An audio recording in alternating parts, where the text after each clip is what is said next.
That big developing news from Capitol Hill overnight. The Senate voting to advance a deal that would move toward reopening the government. We're glad you're with us this Monday morning. I'm Adam Longo. And I'm Adriana Hopkins. The move marks a critical step forward in ending the government shutdown, which is now the longest in U.S. history at 41 days. But there is still a lot that needs to happen before the government reopens. 7 News is on your side with team coverage this morning, tracking what it all means for you. Reporter John Gonzalez is live at Reagan National, where travel disruptions got worse over the weekend. But we're going to start things off with John Rogers at our alert desk with a look at what's next for lawmakers today. John, good morning. Well, good morning, guys. This agreement does not include an extension of those health care subsidies. That's been a main argument that Democrats have been fighting for the past 6 weeks. Now, in a test vote, that's the first in a series of required procedural steps. The Senate voted 60-40 to approve compromise legislation. 8 Democrats crossed the aisle to support this. It reverses the mass firings of federal workers since the shutdown began and ensures federal workers get back pay. It also fully funds parts of the government, like food aid and vets programs, for the full fiscal year, and it funds all other government programs until the end of January. Now, as for those health care subsidies, those are still set to expire January 1st. But the deal promises a vote in mid-December on this matter. Senate Minority Leader Chuck Schumer is not happy with this compromise, saying he will not stop fighting for health care.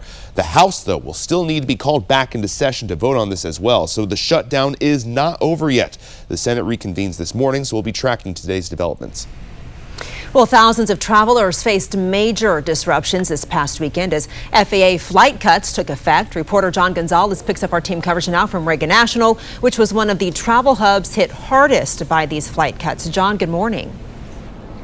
Absolutely. Good morning, Adriana. The numbers really are staggering. More than 2,700 canceled flights around the country Sunday alone. And Reagan National Airport had the most cancellations and delays, not just in the country, in the entire world. Take a look. Here's what the departure board looks like this morning as FAA restrictions tied to this government shutdown takes full effect. Travelers are still dealing with the ripple effects of this historic disruption. According to FlightAware, D.C. had over 350 canceled flights and 150 delays Friday, with average delays around 4 hours, and those issues continued all weekend. The FAA says the restrictions, starting at 4% and expected to reach 10% by the end of the week, aim to ease pressure on air traffic controllers working without pay. Travelers spoke frustration at the airport.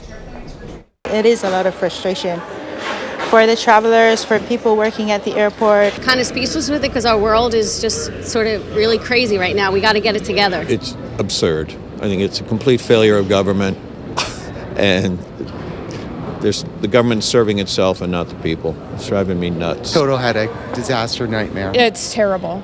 It's just terrible. I feel like the American people are being held hostage right now. Transportation Secretary Sean Duffy warns it will take time for controllers to return to full capacity, even if the government reopens sometime this week. Airlines are offering refunds and for canceled flights or for those who chose not to fly this weekend. Passengers are encouraged to continue to update their airline apps and notifications. Reporting live at DCA, John Gonzalez, 7 News.